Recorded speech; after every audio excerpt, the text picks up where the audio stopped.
I'm John Bailey, gemstone artist and founder of the Faceting Academy. I'm here with my friend Reggie Olson, who began in the jewelry trade about the time I was born, and has been a wonderful friend and mentor, and has molded and formed much of my understanding of the jewelry trade, and very much of my understanding of ideas and principles of value and integrity and how to do the right thing in the jewelry business.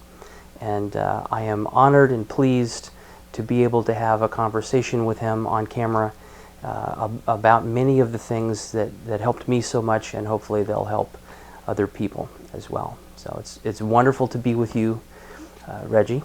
Thank you. And tell a little bit more about, you started in 1963 at Zales. Was fresh out of the service, Yeah. U.S. Navy.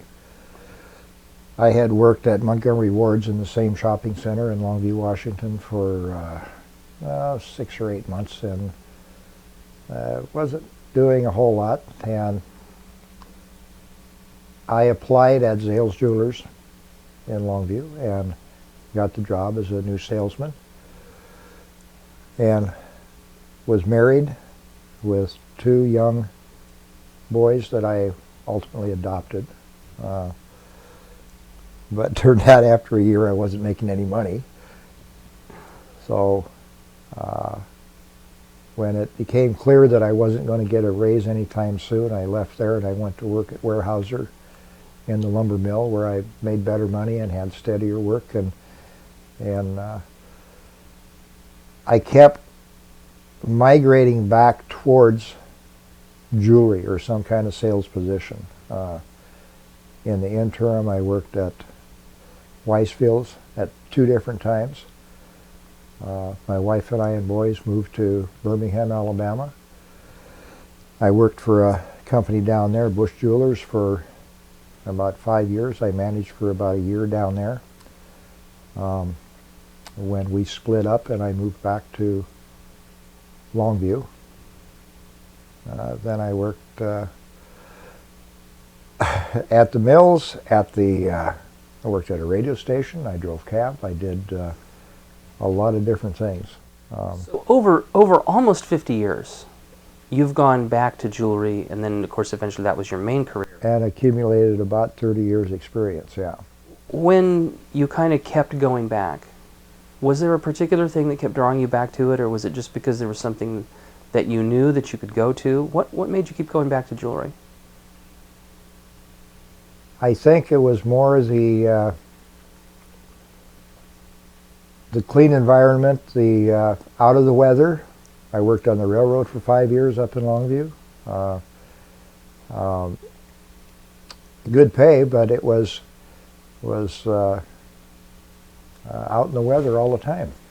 And I just kept thinking that there was something that I could do that would let me advance based on my abilities to advance, to get ahead in the jewelry industry. Ultimately, down in Eugene, I wound up going to Fred Meyer Jewelers.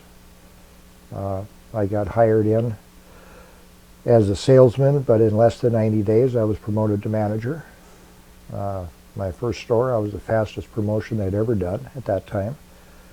I managed a store in Eugene for 3 years, was transferred to a store in Portland, 82nd and Foster. I managed there for a couple of years while my family was still, actually 18 months, my family was still in Eugene, and I commuted back and forth. Wow. To the job, so the youngest daughter, or the oldest daughter, could finish high school. And after she finished and graduated, then we moved to Portland, and I got from the store there, I got promoted to a product specialist at the corporate office. And I worked 5 years in the stores for Fred Meyer, and then I spent 5 years at corporate as a product specialist, distribution manager, and did 75% of the diamond buying. For Fred Meyer Corporate? Yes. 75% of the diamond buying? Mm-hmm. But I wasn't a buyer. I was a product specialist. That's a big responsibility, though. That's a lot of diamonds. It was. The first time I had 100 carats sitting on my desk to sort through and look at, and I wasn't a gemologist. I didn't have the official training. I sorted by the criteria that Fred Meyer set down, and then put them into the system. I was instrumental in starting and managing or auditing the first stones that went out for the Fred Meyer Restyle program. My boss came to me one day and asked me to figure out how we can get $1 million in diamonds on memo. Now, he was the boss. I wasn't even a buyer. And it took me about 2 weeks of sorting through my mind and trying to put down on paper, and one morning, which is the way I seem to do a lot of things, I either dream about it or I think about it a long time.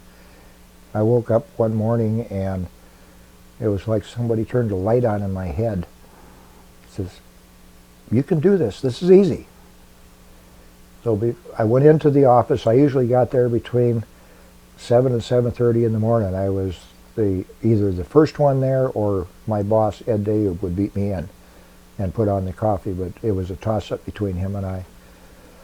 I sat down at my desk, and in less than an hour I wrote out a page of how we could do $1 million in diamonds on memo to start the Restyle program.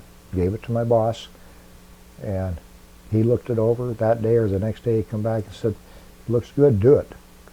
So that Restyle program, when it was set up, all of those diamonds were on memo. Yes. That's brilliant. Yes. And I managed it for at least 3 years, in and out of the stores, never lost a diamond. It was a pretty big program, and it's grown from there. The system that they use for inputting into their computers after everything got computerized is still the same basic system, but the criteria still pretty well follows what I set up originally and monitored. So then you weren't even a certified gemologist at that time. No. And then later you did the GIA program, right? I got downsized from jewelry on what they call, I believe it was Black Tuesday. There was around 400 or 500 people were downsized from the corporate office on the same day. Wow. And I was the only one from jewelry that was a casualty. They call it downsizing. I had just been promoted to an assistant buyer, the first one they'd ever had.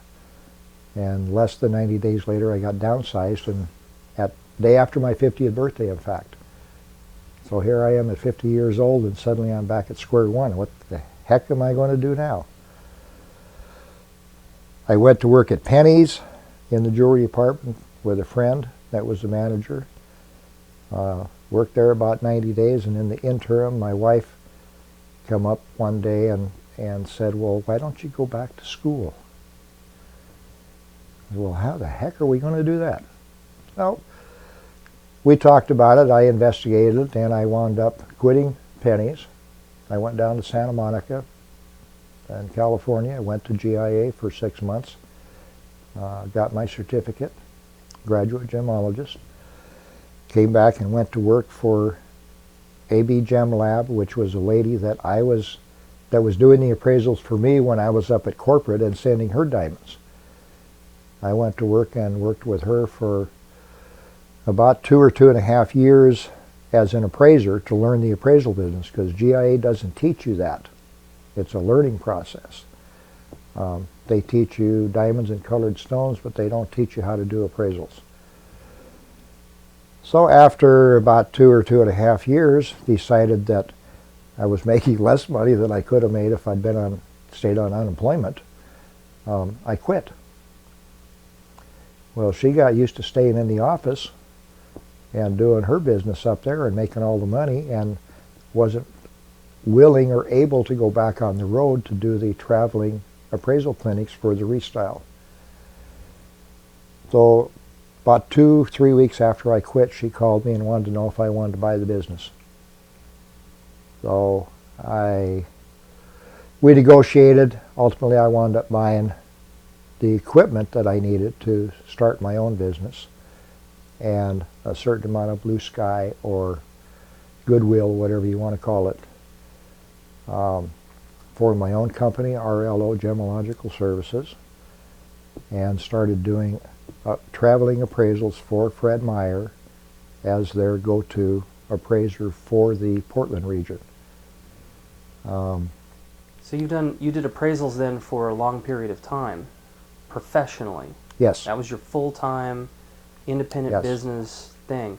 And what period of time was that? When did you start doing that? I graduated from GIA and got my certificate in January of '93. So I've been doing it near 20 years. About 2.5 years working for her, and so I've had my business about 18 years when I started RLO. How many appraisals do you figure you've done? Between 20 and 30,000. There was a time when I have one whole 4-drawer file cabinet full of paper appraisals that I did with her and starting my company.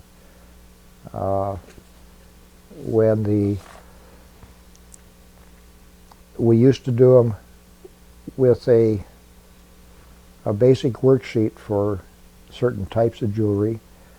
I would take the information in the store, take the picture, then go on to the next store. At the end of the week, I would come home and spend my 1 or 2 days off that I had pricing everything that I had done in the stores. I would then send it to a printing service that took the rough paperwork and the photograph and turned it into appraisal form, who would then send it back to the store. And that was anywhere from a week to 10-day process turnaround from the time I saw the customer till they got the finished document back in their hand. I converted over in '97, I think it was, to a computer program. And that took that 5-day, 10-day, 2-week process from that long a time down to 15-20 minutes out the door for the customer with the finished product. Picture, everything completed, pricing, everything was done. Big difference. The last year I paid my printing service for doing my appraisals, doing the rough paperwork, I paid her in excess of $10,000.